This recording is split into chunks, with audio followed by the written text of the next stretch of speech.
بسم الله الرحمن الرحيم الحمد لله وحده والصلاة والسلام على من لا نبي بعده أما بعد باب ما يقوله من دعي إلى طعام فتبعه غيره عن أبي مسعود البدري رضي الله عنه قال دعا رجل للنبي صلى الله عليه وآله وسلم لطعام صنعه له خامس خمسة فتبعهم رجل فلما بلغ الباب قال النبي صلى الله عليه وآله وسلم إن هذا تبعنا فإن شئت أن تأذن له وإن شئت رجع قال بل آذن له يا رسول الله صلى الله عليه وآله وسلم متفق عليه۔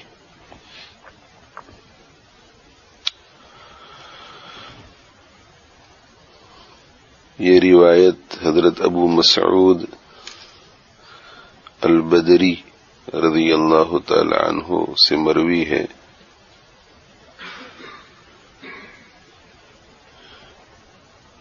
یہ ان کی کنیہ ہے ابو مسعود،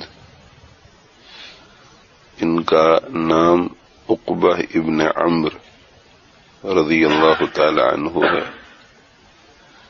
اور یہ انصاری صحابی ہیں۔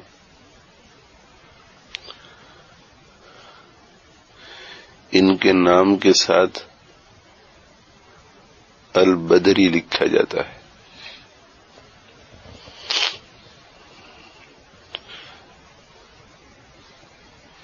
اس میں اختلاف ہو گیا ہے علماء کے درمیان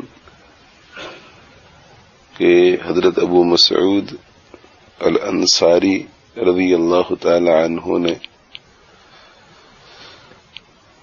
بدر کی جنگ میں شرکت فرمائی تھی یا نہیں۔ ایک جماعت کی رائے یہ ہے کہ انہوں نے شرکت فرمائی تھی، اور دلیل اس کی یہ ہے کہ ان کے نام کے ساتھ البدری لکھا جاتا ہے کہ یہ بدری ہیں۔ علماء کی دوسری جماعت کی رائے یہ ہے کہ انہوں نے غزوہ بدر میں شرکت نہیں فرمائی تھی، یہ بدری صحابی نہیں ہے، اور یہ اہم بحث ہے اس لیے کہ حضرت جبریل علیہ الصلاۃ والسلام ایک مرتبہ حضرت صلی اللہ علیہ وآلہ وسلم کی خدمت میں حاضر ہوئے اور عرض کیا، یہ اللہ کے رسول صلی اللہ علیہ وآلہ وسلم، تمہارے درمیان یعنی جو صحابہ کرام رضوان اللہ تعالی علیہ مجمعین جو مسلمان مدینہ منورہ میں رہتے ہیں، تمہارے درمیان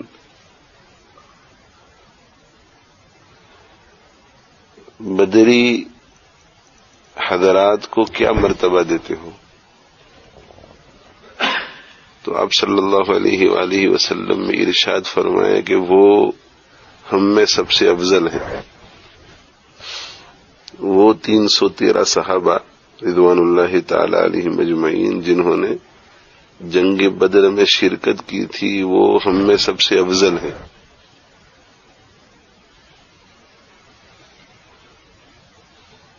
اور آپ صلی اللہ علیہ وآلہ وسلم نے یہ بھی ارشاد فرمایا کہ اللہ تعالی شانہ نے بدری صحابہ رضوان اللہ تعالی علیہ مجمعین سے یہ فرمایا تھا کہ اعملوا ما شئتم، جنگ بدر میں شرکت کرنے کے بعد اب تم جو چاہے کرو، قد غفرت لکم، میں نے تمہاری بخشش کا فیصلہ کر لیا ہے۔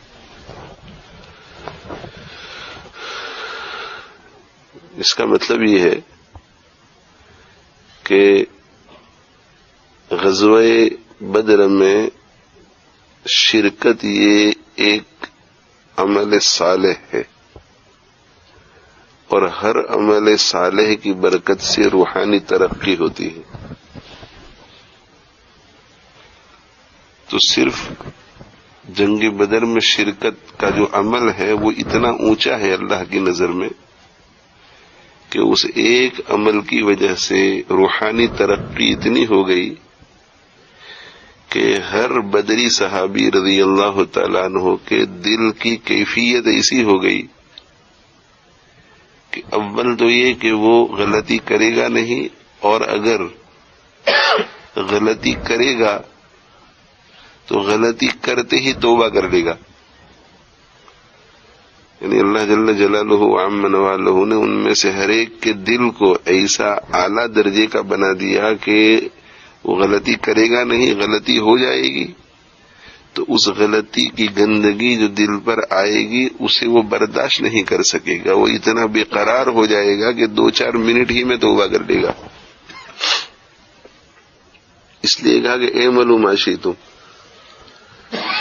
تم جو چاہے کرو، تو جو چاہے کرو یعنی تم سے جو کچھ بھی غلط کام ہو جائے گا تو میں نے تم کو معاف کر دیا ہے. اس کا مطلب یہ ہے کہ تم جو چاہے کرو، تم سے جو بھی غلط کام ہو جائے گا تو اس کے بعد توبہ ایسی ہوگی تمہاری طرف سے کہ اس پر بخشش مرتب ہو جائے گی.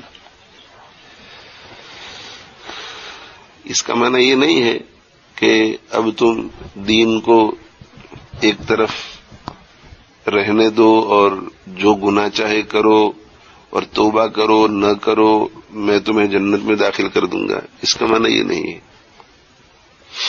دیکھو اسی لیے قرآن اور حدیث کو ظاہری الفاظ سے سمجھنا ممکن نہیں ہے، اس میں غلطی واقع ہو سکتی ہے. یہ قرآن اور حدیث کا پورا ایک مجموعہ ہے، ایک پورا پیکج ہے.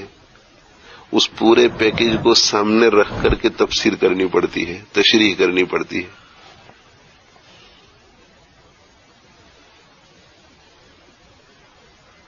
تو یہ جو بدری صحابہ ہیں رضوان اللہ تعالی علیہ مجمعین، یہ بہت اونچے درجے کے ہیں. آپ صلی اللہ علیہ وسلم کو جب پوچھا گیا تو آپ صلی اللہ علیہ وسلم نے جواب میں ارشاد فرمایا کہ یہ ہم میں سب سے افضل ہیں.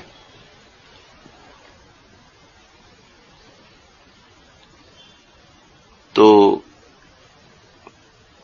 حضرت جبریل امین علیہ الصلوۃ والسلام نے کہا کہ ہم فرشتوں میں بھی جن فرشتوں نے جنگ بدر میں شرکت کی تھی وہ سب سے افضل ہیں.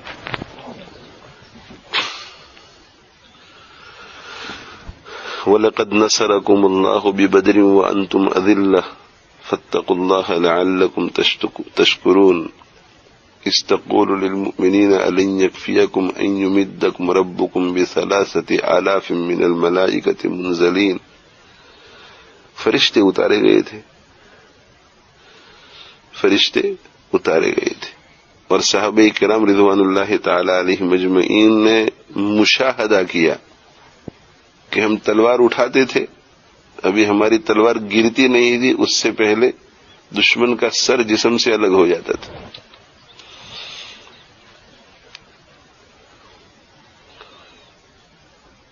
تو یہ بحث اہم ہے کہ یہ بدری ہے یا نہیں، یعنی جنگ بدر میں شرکت کی ہے یا نہیں. تو ایک جماعت کی رائے یہ ہے کہ حضرت ابو مسعود الانصاری رضی اللہ عنہ نے جنگ بدر میں شرکت کی، اور وجہ اس کی یہ ہے کہ البدری ان کے نام کے ساتھ آیا ہے. دوسری جماعت کہتی ہے کہ نہیں، انہوں نے شرکت نہیں کی، اصل میں یہ بدر کے رہنے والے ہیں. یہ چونکہ بدر میں رہتے تھے اس وجہ سے ان کو البدری کہا جاتا ہے. امام بخاری رحمۃ اللہ علیہ کی رائے یہ ہے کہ حضرت ابو مسعود الانصاری رضی اللہ تعالی عنہ بدریین میں سے ہیں، انہوں نے غزوہ بدر میں شرکت فرمائی ہے.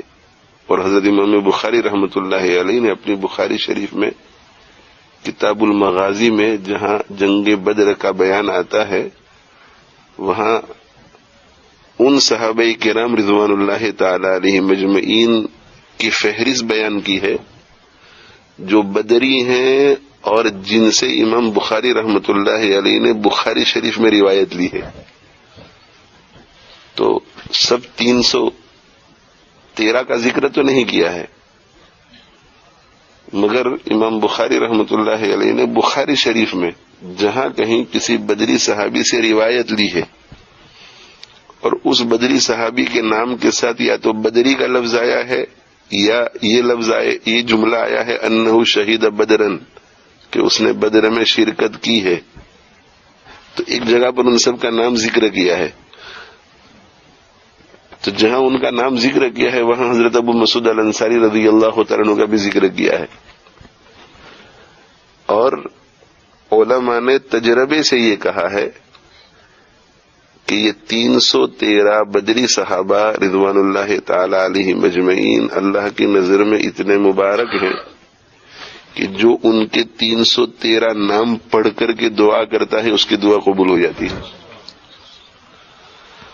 اور امام بخاری رحمۃ اللہ علیہ نے ان 313 میں سے 20-25 جتنے بھی نام بخاری شریف میں ذکر کیے ہیں وہاں بھی شارحین نے یہ لکھا ہے، بخاری شریف کی کامنٹری لکھنے والوں نے، کہ جو شخص بخاری شریف پڑھتے پڑھتے وہاں پہنچتا ہے اور وہاں پہنچ کر ان ناموں کو پڑھتا ہے اور ان ناموں کو پڑھنے کے بعد اللہ سے دعا کرتا ہے تو اللہ اس کی دعا کو قبول فرماتے.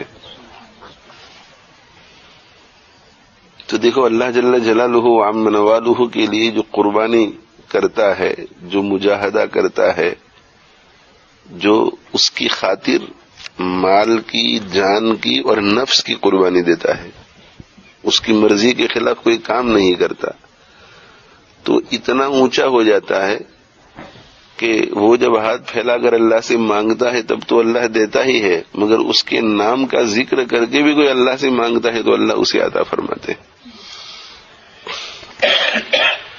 تو یہ حضرت ابو مسعود الانصاری رضی اللہ تعالی عنہ فرماتے ہیں کہ ایک شخص نے نبی اکرم صلی اللہ علیہ وآلہ وسلم کو دعوت دی کھانے پر جو اس نے پکایا تھا.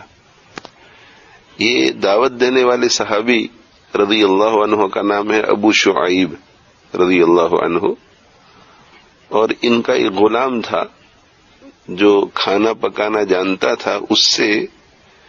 اس نے کہا کہ دیکھ بھائی، میں اللہ کے نبی صلی اللہ علیہ وآلہ وسلم کو کھانے پر بلا رہا ہوں، آپ صلی اللہ علیہ وسلم نے دعوت قبول فرما لی ہے، اور آپ صلی اللہ علیہ وسلم کے علاوہ اور 4 فرد ہوں گے، کل 5 آدمیوں کی دعوت ہے، کھانا پکاؤ.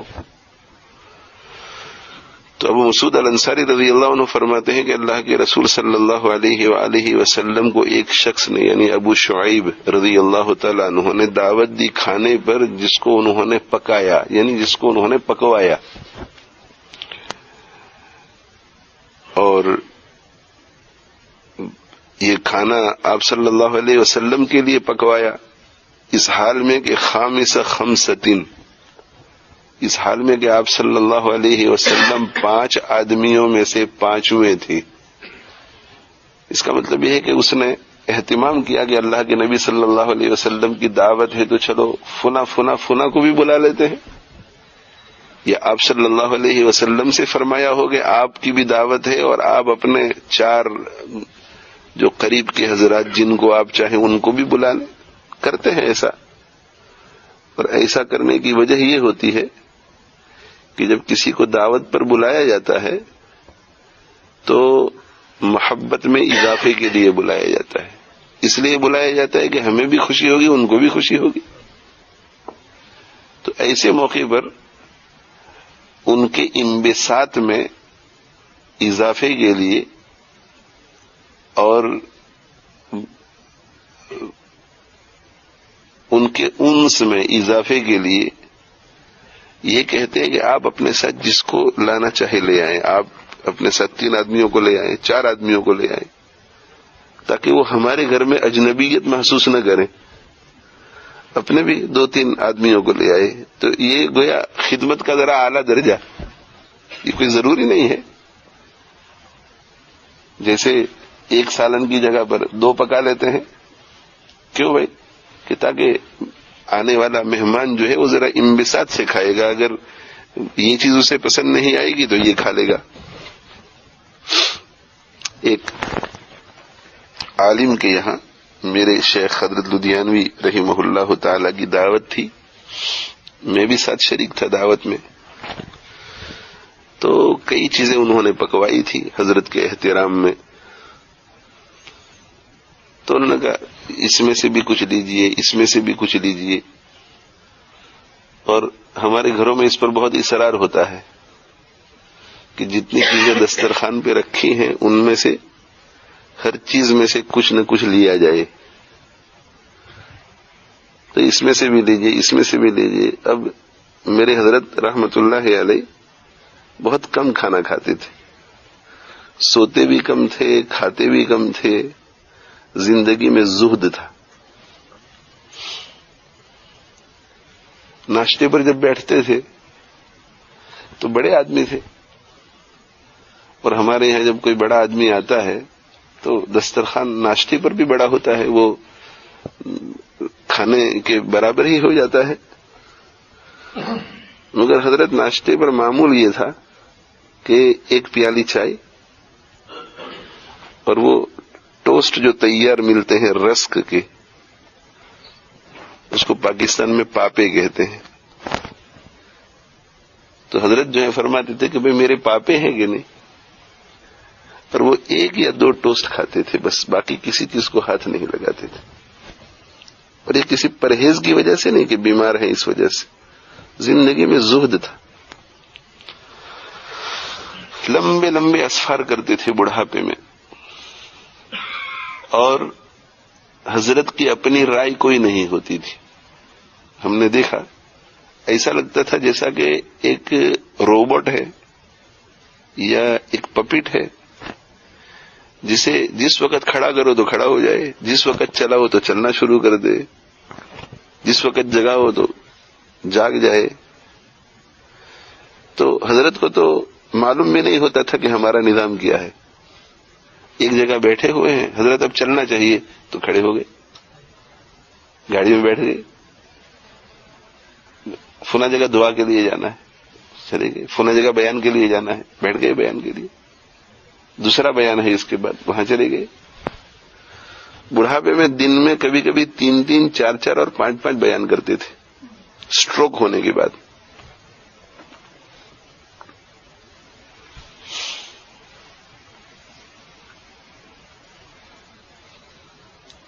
اور اتنے لمبے اسفار اور اتنے مجاہدے.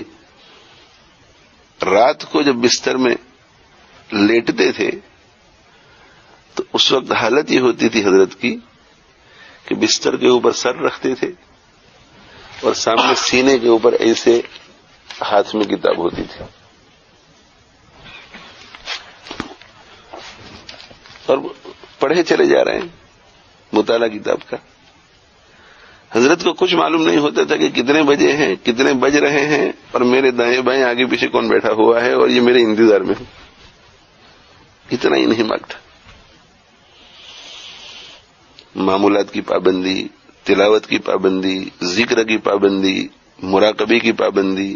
عشاء کی نماز کے بعد نماز سے جب فارغ ہوتے تھے تو اپنی جگہ سے اس وقت تک نہیں اٹھتے تھے جب تک کہ 2 زانوں بیٹھ کر گردن جھکا کر اپنے پورے 24 گھنٹے کا محاسبہ نہیں فرما لیتے تھے.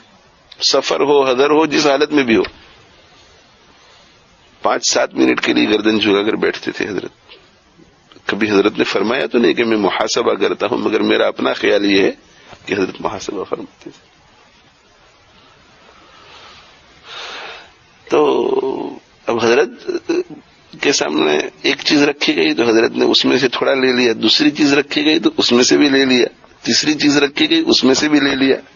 اب جو جس کی غذا کم ہو وہ کھائے تو کتنا کھائے. تو ایک اور چیز رکھی گئی تو حضرت نے فرمایا کہ بس اب تو کہا کہ حضرت اس میں سے آپ نے کچھ کھایا نہیں ہے. دسترخوان پر ایسا ہوتا ہے کہ ہر چیز میں سے کھانا چاہیے، اور بعض لوگوں کا خیال تو یہ ہے کہ اگر 3 یا 4 ڈش رکھی ہوئی ہو اس میں سے کسی ایک کو رہنے دیا جائے تو وہ کھانا ناراض ہو جائے گا اور قیامت کے دن جو ہے سوال ہوگا. تو میں اپنے دوستوں سے کہا کرتا ہوں کہ کھانا تو ناراض نہیں ہوتا، ہمارا نفس ناراض ہو جاتا ہے. یعنی بعض لوگ حقیقت میں ایسا سمجھتے ہیں. کچھ لوگ اصرار کرتے ہیں کہ میری خاطر کھا لو، میری خاطر کھا لو. تو حکیم الامت تھانوی رحمۃ اللہ علیہ فرمایا کرتے تھے کہ مہمان کو تعظیم اور تکریم کے نام سے تکلیف مت پہنچاؤ. آپ تو یہ سمجھ رہے ہوتے ہیں کہ ہم بہت تعظیم کر رہے ہیں، بہت اکرام کر رہے ہیں، اور ان کو تکلیف ہو رہی ہے. ممکن ہے پیٹ میں گڑبڑ ہو، ممکن ہے کھانا ہی کم کھاتے ہوں. تو اس وقت حضرت نے جو بات ارشاد فرمائی تھی وہ بڑی عجیب تھی. حضرت نے فرمایا کہ مولانا صاحب، یہ دسترخوان پر مہمان کے لیے ایک سے زائد جو سالن پکوا کر رکھے جاتے ہیں وہ اس لیے نہیں کہ مہمان ان میں سے ہر ایک کو کھائے، وہ اس لیے رکھے جاتے ہیں تاکہ مہمان کو جس چیز سے زیادہ رغبت ہو اس کو کھائے. یہ مہمان کا اکرام ہے کہ بھائی سبزی پکانا چاہتے ہیں، ممکن ہے کہ سبزی میں اتنی رغبت نہ ہو، گوشت میں رغبت ہو، چلو بھائی گوشت بھی پکا لو. بھائی گوشت بھی ہو گئی، سبزی بھی ہو گئی، ممکن ہے کہ اس سے زیادہ دال میں رغبت ہو، چلو بھائی دال بھی پکا لو. یہ جو 3-4 چیزیں پکائی جاتی ہے وہ اس وجہ سے کہ تاکہ مہمان کو ان میں سے جس چیز سے رغبت ہوگی اس سے وہ کھائے گا. تو میں یہ عرض کر رہا تھا کہ جیسے ایک سالن کی جگہ پر 2-3 پکا لیتے ہیں تاکہ مہمان جو ہے وہ آزادی سے رغبت کے ساتھ کھا سکے، اسی طرح یہ بھی ایک طریقہ ہے کہ بھئی آپ اپنے ساتھ جس کسی کو لانا چاہے لے آئیں، مگر ہمیں بتا دیجئے کہ کتنے آدمیوں کو آپ لے کے آ رہے ہیں اگر آزاد چھوڑنا ہے تو. اور اگر آزاد نہیں چھوڑنا ہے اس لیے کہ کچھ مجبوریاں ہوتی ہیں تو اس وقت کہہ دیں کہ آپ اپنے ساتھ 2 آدمیوں کو لے آئیں، 3 آدمیوں کو لے آئیں. اور یہ بھی ضروری نہیں ہے، جس طرح ایک سے زیادہ سالن پکانا ضروری نہیں ہے اس طرح یہ کہنا بھی ضروری نہیں، صرف اسی کو بھی آپ دعوت دے سکتے ہیں. مگر یہ صحابی رضی اللہ تعالیٰ عنہ ابو شعیب رضی اللہ تعالیٰ عنہ نے آپ صلی اللہ علیہ وسلم کے لیے اور زیادہ اکرام کا معاملہ کیا اور کہا ہوگا کہ آپ اپنے ساتھ کسی اور کو بھی لے آئیں، یا یہ کہ خود اس نے دیکھ کر کے کس سے آپ صلی اللہ علیہ وسلم کو انس ہوگا، کسی اور کو بھی بلا لیا ہوگا. اور بھئی یہ بات بھی بہت اہم ہے کہ جب کسی کو دعوت دے تو اس وقت اس کی طبیعت کے خلاف جو لوگ ہوتے ہیں ان کو نہ بلایا جائے. اب بعض لوگ ہوتے ہیں کہ ان کو بہت بڑا جھمیلا پسند نہیں ہوتا. اب آپ نے ان کو دعوت دی اور دعوت دے کر کے 50 آدمیوں کو بلا لیا ان کے ساتھ ان کے مزاج کے خلاف، تو آپ نے کیا ان کا اکرام کیا؟ اب جب تک وہ آپ کے یہاں بیٹھے ہوئے ہیں 1 گھنٹے 1.5 گھنٹے وہ بالکل سٹریس میں ہے. تو دعوت کی جگہ پر اور اپنا کام کی جگہ پر. اگر کوئی کام مقصود ہو تو دعوت جو ایک سنت ہے اور ایک محبت بڑھانے والی چیز ہے اس میں ملاوٹ مت کرو کہ چلو دعوت کے بہانے ان کو بھی بلا لیتے ہیں ان کو بھی بلا لیتے ہیں اور وہ ہم ہمارا کام کروا لیں گے. بہرحال 5 آدمیوں کو بلایا. اللہ کے نبی صلی اللہ علیہ وآلہ وسلم تشریف لے گئے. اب کبھی کبھی ہوتا یہ ہے کہ مثلا ہماری دعوت ہے کسی کے گھر اور 9:30 بجے وہاں پہنچنا ہے اور عشاء کی نماز کے بعد پیچھے والے کمرے میں بیٹھے ہوئے ہیں، تو ہمارے ساتھ وہ لوگ بھی ہیں جن کو ہمارے ساتھ دعوت میں جانا ہے اور ایک آدھ آدمی وہ بھی ہے جسے دعوت میں نہیں جانا ہے. تو اٹھتے ہیں تو بھول بنے میں وہ بھی ساتھ چلنا شروع کر دیتا ہے.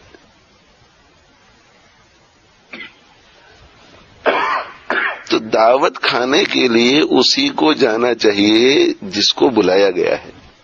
جس کو بلایا نہیں گیا ہے اسے نہیں جانا چاہیے. ایسے شخص کو اردو میں توفیلی کہتے ہیں.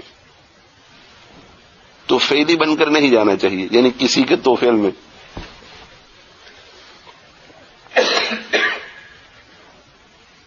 دیکھو یہ ساری معاشرت کی چیزیں ہیں، ان چیزوں کی طرف توجہ فرمائیں. توفیلی بن کر نہیں جانا چاہیے. اچھا، اسی طرح معلوم ہے کہ آج محمود بھائی نے 5 آدمیوں کو بلایا ہے اور ہم سے بھی تھوڑا بہت تعلق ہے، تو اب وہ ظہر کی نماز کے بعد دعوت کا پروگرام ہے تو مسجد کے اندر محمود بھائی کے سامنے ہی آپ آ رہے ہیں. اب محمود بھائی انتظام کر رہے ہیں کہ مولانا کو فلاں گاڑی میں بٹھا لو اور آپ میرے ساتھ آ جاؤ، تو آپ سامنے آ گئے، شرم میں کہنا پڑے گا کہ آپ بھی آ جاؤ. تو گو محمود بھائی نے آپ کو بلایا، مگر اگر محمود بھائی اندر سے دل سے خوش نہ ہو تو یہ بھی طفیلی ہی ہے. اسی طرح جب کسی کے یہاں کسی کی دعوت ہو تو کھانے سے کچھ دیر پہلے بیٹھنے کے لیے نہیں جانا چاہیے. کہنے کا منشا یہ ہے کہ کسی کے دسترخوان پر آپ اس کی ظاہری رضامندی نہیں، اس کی دل کی رضامندی کے بغیر بیٹھ گئے کھانے کے لیے، تو آپ طفیلی بن کر کے بیٹھے. اور اس کے بارے میں حدیث میں کیا کہا گیا ہے ایسے شخص کے بارے میں؟ دخل سارقن، دخل مغیرن وخرج سارقن. کہا کہ یہ داخل تو ہوا چھاپا مارنے والا بن کر اور نکلا چور بن کر. داخل ہوا لوٹیرا بن کر، لوٹنے کی نیت سے اندر داخل ہوا، اور جب نکلا تو چوری کر کے نکلا، اس لیے کہ اس نے وہ چیز کھائی ہے جو اسے کھانی نہیں چاہیے تھی. مالک تو راضی نہیں ہے. شرافت کا تقاضا یہ ہوتا ہے کہ کہنا پڑتا ہے کہ بھائی آئیے آئیے تشریف رکھیں. اور بعض لوگ بہت سخی بھی ہوتے ہیں، بہت شریف بھی ہوتے ہیں، مگر اتنے ہی اصولی ہوتے ہیں. تو ان کی سخاوت اور شرافت ایسی ہوتی ہے کہ اگر 10 آدمی بھی لاسٹ منٹ میں آ جائے تو ان کو فرق نہیں پڑتا، مگر اصولی آدمی ہوتا ہے تو اس کی طبیعت پہ اثر پڑتا ہے کہ یہ کیوں آ گیا بغیر دعوت کے، دل خوش نہیں ہوتا. اور اگر ایسی کوئی جگہ ہے کہ جہاں آپ کو پتا ہے کہ یہ بہت خوشی سے کھلا رہے ہیں، تو وہاں غلطی سے آپ چلے گئے، آپ کو پتا نہیں تھا کہ دعوت ہے کسی کی، اور وہ یہ کہے گے آپ بھی شریک ہو جائیے، تو وہاں بہت اصولی نہیں بننے گا. آپ کو پتا ہے کہ محمود بھائی کے ساتھ ہمارے بہت تعلقات ہیں، اور وہ کسی وجہ سے ہمیں بلایا نہیں. ممکن ہے کہ وہ صرف 3 آدمی کو بلانا چاہتے تھے، جن کو بلایا ہے ان کی کمپنی میں ہم فٹ نہیں ہو رہے تھے، اور یوں بھی ہمیں چائے پانی کرواتے ہیں، ہدیے بھی دیتے ہیں، اور ہمیں دعوت میں بلاتے بھی ہیں. تو ان کے یہاں اگر ابھی ہم بیٹھ کر کے کھانا کھا لیں گے تو یہ خوش ہوں گے، ایسا دل کہتا ہے اندر سے. تو ایسے موقع پر اگر وہ کہیں کہ آپ بھی بیٹھ جائیے، تو ایسا کہہ کر نکل نہیں جانا چاہیے کہ نہیں نہیں میں کیوں، اس لیے کہ اس سے ان کی دل شکنی ہوگی. جیسے ان کی رضا کے بغیر کھانے میں دل شکنی سے بچنا ہے، اسی طرح ان کی رضا کے ہوتے ہوئے کھائے بغیر نکل کر ان کی دل شکنی سے بچنا ہے. تو اصل کھانا نہ کھانا نہیں ہے، اصل کیا ہے؟ سامنے والے کی رضا. اس لیے کہ کبھی کبھی ہوتا ہے کہ ذرا آدمی شرمندہ ہو جاتا ہے کہ یار اس کو میں نے دعوت نہیں کہی تھی، کھانے کے وقت میں یہ آ گیا، میں نے انہیں بٹھانے کی کوشش کی، یہ بیٹھے نہیں. اب ان کے دل پر یہ اثر ہوا ہوگا کہ دیکھو ہمیں نہیں بلایا، تو دیکھو سامنے والے کو کتنی تکلیف ہوئی. ایسے موقع پر تو اگر ہم کھانا کھا کر کے آئے ہوں تو بھی کہنا چاہیے کہ میں تو کھانے سے فارغ ہو گیا ہوں، مگر آپ کی 2-4 لقمے کی برکت ہم ضرور حاصل کریں گے. یہ کیسا ہے؟ یہ ایسا ہی ہے جیسا کہ جب کسی کی عیادت کے لیے جائیں تو دل لگا ہوا نہ ہو تو 10-15 منٹ میں اٹھ کر چلے جانا چاہیے، اور ہمارے بیٹھنے کی وجہ سے اس کو راحت پہنچ رہی ہو تو 1-2 گھنٹے تک بیٹھنا چاہیے. تو یہاں بھی ایسا ہی ہے کہ ایسے گھر میں چلے گئے طفیلی بن کر کہ جس گھر میں ہمارے بیٹھنے سے اس کو خوشی ہوگی یا ناراضگی ہوگی ہم فیصلہ نہیں کر پا رہے ہیں، تو کوئی نہ کوئی عذر کر کے نکل جانا چاہیے. اور اگر ایسا یقین ہو جائے دل میں کہ نہیں ان سے تو اتنی بے تکلفی اور تعلق ہے اور یہ ہم سے اتنی محبت کرتے ہیں کہ اگر ہم بیٹھ جائیں گے تو یہ بہت خوش ہوں گے. مثال دوں آپ کو، مثال ایک شیخ ہے، اس کا مرید ہے، غریب ہے بیچارہ، اور بہت چاہتا ہے اپنے شیخ کو، بہت محبت ہے، بہت محبت ہے. اب شیخ جو ہے وہ مرید کے گھر کسی کام کی وجہ سے چلا گیا، دروازہ کھٹکھٹایا، آئیے آئیے تشریف لائیے. کھانا کھا رہے تھے وہ لوگ کہ حضرت آپ بھی تشریف رکھیں. اب شیخ کو دل میں یقین ہے کہ یہ چونکہ غریب ہے، اس کا گھر جو ہے وہ جھونپڑا ہے، اس لیے یہ بیچارہ میرے اکرام کی وجہ سے کہنے کی ہمت نہیں کرتا کہ آپ میرے گھر تشریف لائیے. اب میں آ ہی گیا ہوں اور یہ دال روٹی کھا رہا ہے، اگر میں اس کے ساتھ بیٹھ جاؤں گا یہ اوور دا مون ہو جائے گا، بہت خوش ہوگا یہ، تو بیٹھ جانا چاہیے ایسے موقع پر. اچھا خیر، ایک مسئلہ تو یہ معلوم ہوا کہ طفیلی بن کر کسی کے یہاں کھانا نہیں کھانا چاہیے. ایک دوسری بات بھی عرض کر دوں کہ کبھی کبھی ہوتا یہ ہے کہ سامنے والا آدمی سخی بھی ہوتا ہے، شریف بھی ہوتا ہے، اور آپ کے شریک ہونے سے اس کو تکلیف کچھ نہیں ہے، مگر آپ کو ایسا احساس ہو رہا ہے کہ اس نے جو انتظام کیا ہے 5 آدمیوں کا، ممکن ہے کہ 6 آدمی کے بیٹھنے کی وجہ سے کوئی گڑبڑ ہو جائے. جیسے آج کل ہمارے یہاں کھانے پکتے ہیں تو اس میں بعض آئٹم ایسی ہوتی ہیں کہ وہ اتنی ہی پکاتے ہیں جتنے آدمی ہوتے ہیں. اب اگر میں بیٹھ جاؤں گا تو یہ ٹینشن میں آ جائیں گے، تو تعلق ہونے کے باوجود بھی کوئی گزر کر کے چلے جانا چاہیے. یعنی یہ سب اپنے دماغ کو استعمال کرنے کی ضرورت ہے. جو علماء بیٹھے ہوئے ہیں ان کی خدمت میں گزارش ہے کہ اس سلسلے میں ہمیں بہت احتیاط کرنے کی ضرورت ہے، بہت احتیاط کرنے کی ضرورت ہے. ہمیں اگر کسی جگہ پر مدعو کیا جائے تو اس بات کا پورا خیال رہے کہ ہم خود ہی جائیں، کسی کو ساتھ لے کر نہ جائیں. اور اگر صورتحال ایسی ہے کہ کسی کو لے جانا ضروری ہے تو پہلے سے کہہ دے کہ میں آؤں گا، میرے ساتھ میرا شاگرد آئے گا، 1 یا 2 یا 3، اور اتنے ہی آدمیوں کو لے کر کے جائے جس سے اس پر بوجھ نہ پڑے. اور 4 کہا ہو تو پھر 10 لے کر نہ جائے. یہ ہمارے بزرگوں کی تعلیم ہے. اس لیے کہ اس بیچارے نے بڑی محبت سے آپ کو بلایا ہے، کہیں وہ پریشانی میں نہ پڑ جاوے. جیسے آپ کا دل خوش رہنا چاہیے اسی طرح اس پر بھی تو بوجھ نہیں پڑنا چاہیے. میرا یہاں کسی بھی شہر میں پروگرام ہوتا ہے تو پہلے سے بتا دیا جاتا ہے کہ میں ہوں، میرے ساتھ مولانا احمد ہے اور ڈرائیور ہے، 3 آدمی ہیں ہم، یا ہم 4 آدمی ہیں، یا ہم 5 آدمی ہیں، 5 سے اوپر نہیں جاتے. یا معلوم نہ ہو کہ کون کون جا رہا ہے تو یہ کہہ دیتے ہیں کہ 5 سے زیادہ نہیں ہوں گے. اور یہ کب کہتے ہیں؟ جہاں بے تکلفی ہو، تعلق خوشگوار ہو، اور جس کے اندر کے حالات کے بارے میں علم ہو کہ فائنینشلی بھی یہ ٹھیک ہے اور بی بی صاحبہ بھی اندر معاونہ ہے، تب کہتے کہ 5 آدمی ہوں گے. پھر کچھ احباب ہمارے ہم سے اجازت لینے کے لیے آتے ہیں. ہمارے کچھ طلبا کہ میری سیٹرڈے سنڈے کو چھٹی ہے تو میں بھی پروگرام میں آنا چاہتا ہوں. تو ہر ایک کو اجازت کے ساتھ یہ کہا جاتا ہے کہ آپ ضرور تشریف لائیے، مگر کھانے کا انتظام اپنا کرنا. اور سب کو تاکید کی جاتی ہے کہ جیسے ہی ہمارا بیان ختم ہو جاوے اور بیان سے فارغ ہونے کے بعد مسافہ کر کے ہم جب میزبان کے یہاں کھانے کے لیے جانے لگے، اس وقت اپنا منہ اس کو مت دکھانا، غائب ہو جانا. کیوں بھائی؟ اس کی نظر پڑے گی کہ اوہ یہ تو اکیڈمی سے آئے ہوئے ہیں، ان کو تو میں نے وہاں دیکھا ہے، یہ تو اس کے شاگردوں میں سے ہے، بوجھ پڑ جائے گا اس کے اوپر، بیچارے کے اوپر.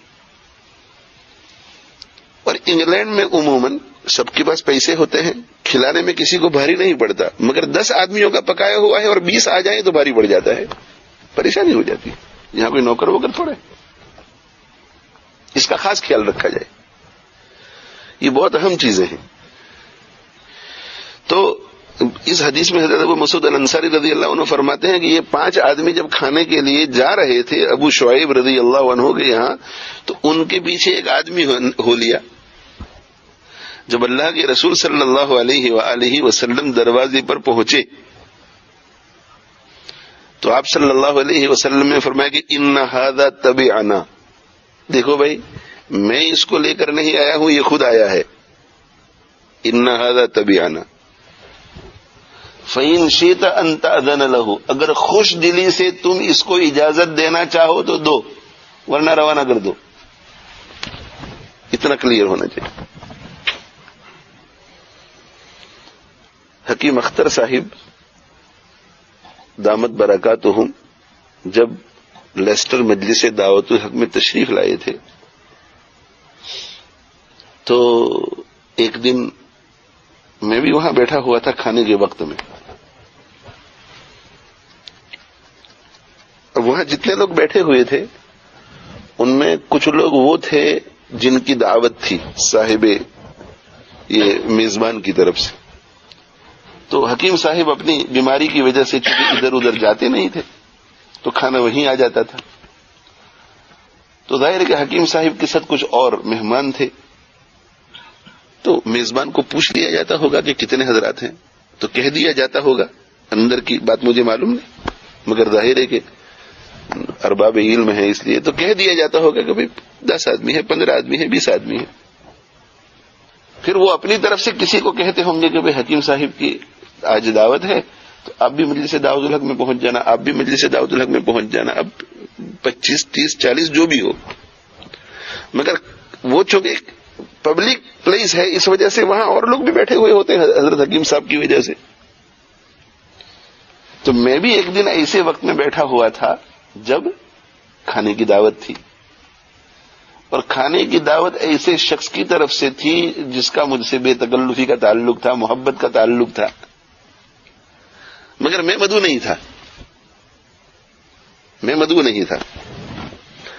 تو میری تو اپنی طبیعت یہ ہے کہ جہاں کہیں دعوت نہیں ہوتی وہاں کھانا بہت بھاری لگتا ہے. تو جیسے ہی دسترخوان بچھنے لگا تو میرے دل میں یہ خیال آیا کہ اب کسی طرح یہاں سے سرکنا چاہیے, مگر میں بالکل حکیم صاحب کے پڑوس میں بیٹھا ہوا تھا. دسترخوان لگ گیا اور حضرت کی خدمت میں عرض کیا گیا کہ حضرت کھانا تیار ہے. تو میں جو بتانا چاہتا ہوں, حضرت حکیم صاحب جب اٹھے تو حضرت حکیم صاحب یہ کہتے ہوئے اٹھے کہ جو حضرات مدعو ہیں وہ میرے ساتھ دسترخوان پہ بیٹھ جائیں.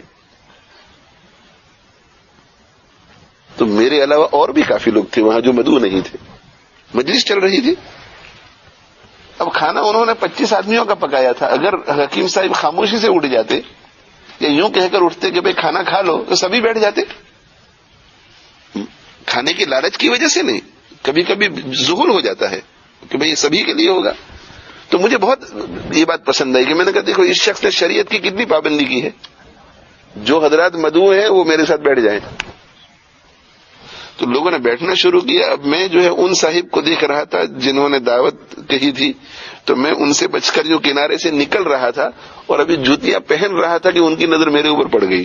انہوں نے تو دیکھتے ہی یہ طے کر لیا ہوگا کہ اس کو بھی اب پکڑ لینا ہے کسی طرح. مگر میں چپ چاپ نکلا تو پیچھے سے وہ دوڑتے ہوئے اور مجھے کہا کہ وہ تو حکیم صاحب کے قافلے کی دعوت ہے, اور میرا تو بہت لوگوں سے لیسٹر میں تعلق ہے, تو ذہن میں بہت لوگ آئے بہت لوگ نہیں آئے, مگر ایک محدود دعوت, مگر جب آپ یہی ہیں تو ہمیں بہت خوشی ہوگی اگر آپ بھی شریک ہو جائیں. تو میری بالکل طبیعت کے خلاف, مگر میں سمجھ رہا تھا کہ یہ بہت خوشی سے کہہ رہے ہیں اور ان کی اس وقت دل شکنی ہوگی, تو میں بھی بیٹھ گیا ساتھ میں. اور یہ بھی خیال تھا کہ حکیم صاحب کے ساتھ ایک دسترخوان پر بیٹھنے کی سعادت مل رہی ہے, اس کا خاص خیال رکھا جائے, خاص خیال رکھا جائے. حکیم الامت تھانوی رحمۃ اللہ علیہ بھی اس میں بہت سخت تھے. تو آپ نے فرمایا کہ اگر آپ چاہیں خوش دلی سے تو اجازت دے دو, ورنہ یہ واپس چلا جائے گا. تو صحابی رضی اللہ تعالیٰ عنہ ہوتے کہا کہ اللہ کے رسول صلی اللہ علیہ وسلم ان کو بھی ساتھ میں بٹھا دیجیے, میں اسے اجازت دے رہا ہوں اللہ کے رسول صلی اللہ علیہ وآلہ وسلم. تو یہ جو ہے آپ صلی اللہ علیہ وسلم کا یہ کہنا کہ اگر آپ چاہیں تو خوش دلی سے اجازت دے دیں, یہ اس لیے فرمایا کہ وہ تکلف کا زمانہ نہیں تھا, کوئی شرما شرمی میں کوئی کام نہیں کرتا تھا, اللہ کے لیے کرتے تھے. اس لیے اللہ کے نبی صلی اللہ علیہ وسلم کو یہ معلوم تھا کہ میرے کہنے کی وجہ سے یہ مجبور ہو کر نہیں کھلائے گا. ہمارے زمانے میں تو ہر شخص شرم میں یہی کہے گا کہ کوئی حرج نہیں حضرت لے آئیے, اس لیے ہمارے زمانے میں ایسا پوچھنے کا بھی نہیں. وہ تو بے تکلفی کا زمانہ تھا. ایک مرتبہ ایک صاحب آئے اور عرض کیا کہ اللہ کے رسول صلی اللہ علیہ وسلم آپ کی دعوت. تو آپ صلی اللہ علیہ وسلم نے فرمایا کہ عائشہ بھی ساتھ جائے گی. تو کہا نہیں عائشہ نہیں, صرف آپ. تو کہا پھر دعوت نہیں. اب یہ کیوں کیا ایسا؟ ان سے ایسا تعلق ہوگا, ہر ایک کے ساتھ ایسا نہیں کر سکتے. اچھا بھی بات آئی گئی ہو گئی, تھوڑے دنوں کے بعد پھر وہ آئے اور کہنے لگے کہ اللہ کے نبی صلی اللہ علیہ وسلم دعوت آپ کی, کہ عائشہ بھی ساتھ جائے گی. کہ نہیں عائشہ کے لیے نہیں, آپ کی دعوت ہے. تو کیا پھر میں نہیں آتا. تیسری مرتبہ پھر وہ آئے اور کہا اللہ کے نبی صلی اللہ علیہ وسلم آپ کی دعوت ہے اور عائشہ کی بھی. پہلی 2 مرتبہ بھی چاہتا تو میں تھا کہ عائشہ کو ساتھ لے جاؤں، مگر وسائل ہی اتنے تھے. مگر اب وسائل دونوں کے لیے ہے تو آپ تشریف لائیے. تو وہ شرم میں نہیں پڑتے تھے، اس لیے آپ نے فرمایا صلی اللہ علیہ وسلم کہ اگر آپ چاہیں تو ان کو. اب یہاں پر ایک اشکال ہے. اشکال یہ ہے کہ بعض روایات سے یہ پتہ چلتا ہے کہ حضرت انس رضی اللہ تعالی عنہ کو آپ صلی اللہ علیہ وسلم نے کسی جگہ اپنے ساتھ لے لیا دعوت کھانے کے لیے، حالانکہ حضرت انس کی دعوت نہیں تھی. تو حدیثوں میں کانٹرڈکشن ہو گیا. یہاں جس کی دعوت نہیں تھی اس کے بارے میں مالک مکان سے کہا کہ اگر آپ اجازت دیں تو یہ آئیں، اور اگر خوش دلی سے اجازت نہ ہو تو یہ چلا جائے گا، یہ میرا آدمی نہیں ہے. ایسے ہی پیچھے پیچھے آ گیا ہے. اور دوسری جگہ پر آپ دعوت کے لیے جا رہے ہیں تو حضرت انس رضی اللہ عنہ کو اپنے ساتھ کہہ رہے ہیں کہ چلو، اور بٹھا دیا دسترخوان کے اوپر. تو اس کا جواب جو ہے میری تقریر میں آ گیا ہے. وہ کیا کہ یہ ابو شعیب رضی اللہ عنہ تھے، ان کے تعلقات، وہاں کے سرکمسٹانسز، اور پھر جو آدمی آیا تھا وہ نہ حضور صلی اللہ علیہ وسلم کے بہت قریب تھا، نہ ابو شعیب رضی اللہ عنہ کے بہت قریب. تو وہاں ایسا معلوم ہو رہا تھا کہ شاید ان کی طبیعت پہ اثر پڑے، اس لیے اجازت ضروری ہے. اور حضرت انس رضی اللہ تعالیٰ عنہ کو جہاں لے گئے تھے وہ ایسی جگہ تھی کہ جہاں بے تکلفی تھی، جہاں یہ معلوم تھا کہ یہ راضی ہی ہوگا، اور انس میرا بچہ اور میرا خادم ہے، اس کو لے جاؤں گا تو یہ اور زیادہ خوش ہوں گے، اس وجہ سے وہاں لے گئے تھے. اس سے ایک اور بات اہم معلوم ہوئی. وہ کیا کہ حدیث میں یا قرآن میں جہاں کہیں کانٹرڈکشنز نظر آئے، وہ کانٹرڈکشنز نہیں ہے، وہ ہماری کم علمی ہے، ہماری فہم کی کمی ہے، ہمارے علم کی کمی ہے، اس لیے ہمیں کانٹرڈکشن نظر آتے ہیں. اور جب علماء ہمیں سمجھاتے ہیں تو وہ کانٹرڈکشن ختم ہو جاتے ہیں. تو ایک طبقہ ہے دنیا میں جو حدیث کا منکر ہے، جو یہ کہتا ہے کہ بس دین پر چلنے کے لیے قرآن کافی ہے، حدیث کی کوئی ضرورت نہیں. تو وہ یہی کہتا ہے کہ حدیثوں کا کیا اعتبار، اس میں تو کانٹرڈکشن ہے،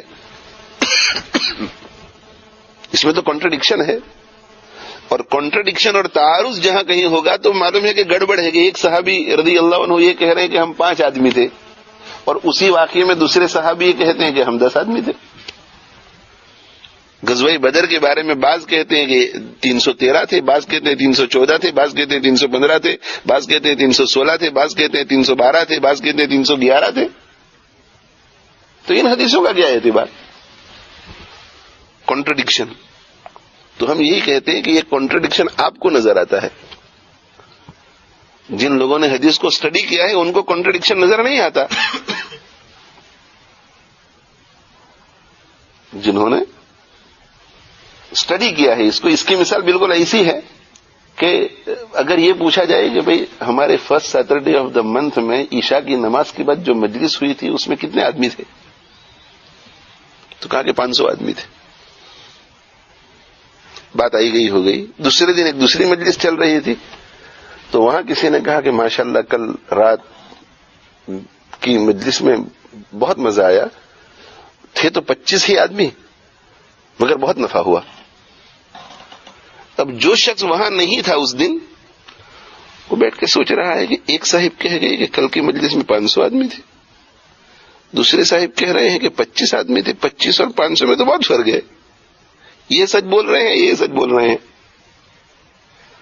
ڈاکٹر صاحب دونوں مجلسوں میں موجود تھے، 2 مجلس ہوئی تھی. تو ڈاکٹر صاحب پہلے کی بات سنتے ہیں تو وہ سمجھ گئیں گے کہ یہ عشاء کے فوراً بعد ممبر سے جو مجلس ہوئی تھی اس کی بات ہو رہی ہے، ٹاپک اس کی ہے. تو کہہ رہے ہیں کہ 500 آدمی تھے.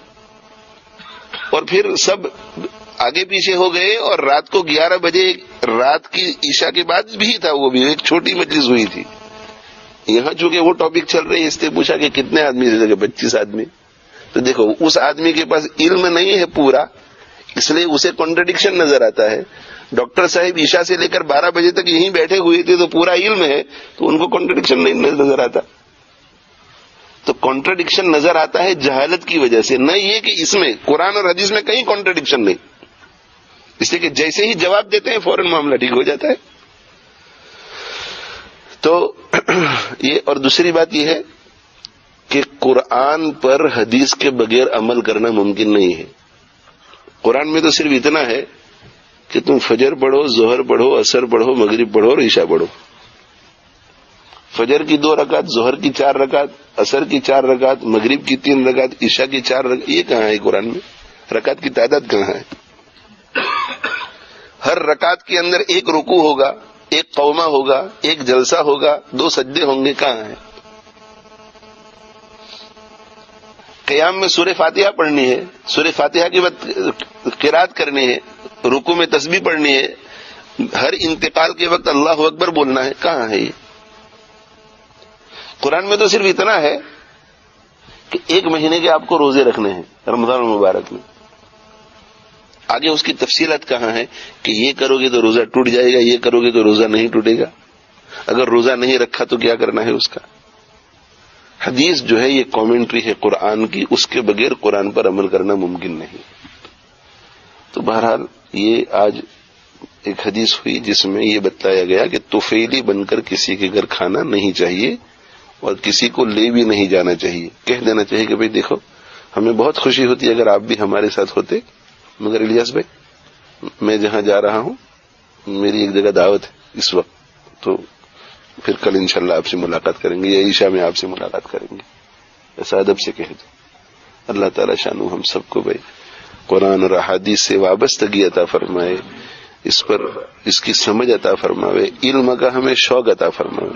دیکھو ہر ہفتے کتنی نئی باتیں جاننے کو ملتی ہیں، اور یہ تو اس وقت جبکہ میرے جیسا ایک بے علم ان پڑھ آدمی اپنے طالب علمانہ انداز میں کچھ عرض کرتا ہے، تو جو حقیقی معنی میں علماء ہیں ان کے پاس بیٹھنے سے کتنا علم بڑھے گا ہمارا، اور جتنا علم بڑھے گا اتنا ہی عمل بڑھے گا، اور جتنا عمل بڑھے گا اتنا ہی دین میں ترقی ہوگی. اللہ تعالی ہم سب کو توفیق دے. خود بھی ایسے حلقوں میں شرکت کرنی چاہیے اور دوسروں کو بھی اس کی طرح متوجہ کرنا چاہیے. یہ جو آ کر بیٹھتے ہیں یہ 1/2 گھنٹہ پون گھنٹہ، اس کی وجہ سے دین نکھرے گا، دین جو ہے نکھرے گا، زندگی نکھرے گی، اعمال میں جلا پیدا ہوگی، اعمال میں ترقی ہوگی، اور آخرت میں جانے کے بعد پتہ چلے گا کہ واقعی وہ جو ہم 1/2 پون گھنٹہ بیٹھا کرتے تھے ہفتے میں 1 مرتبہ بہت کام آیا. اللہ تعالیٰ شان و عمل کی توفیق دے. وآخر دعوانا الحمدللہ.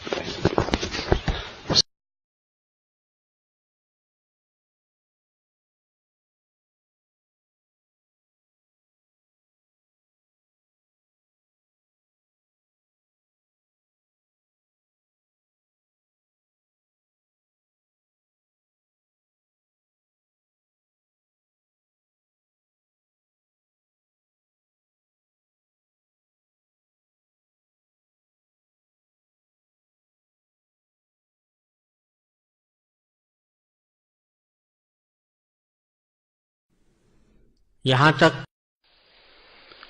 الحمدللہ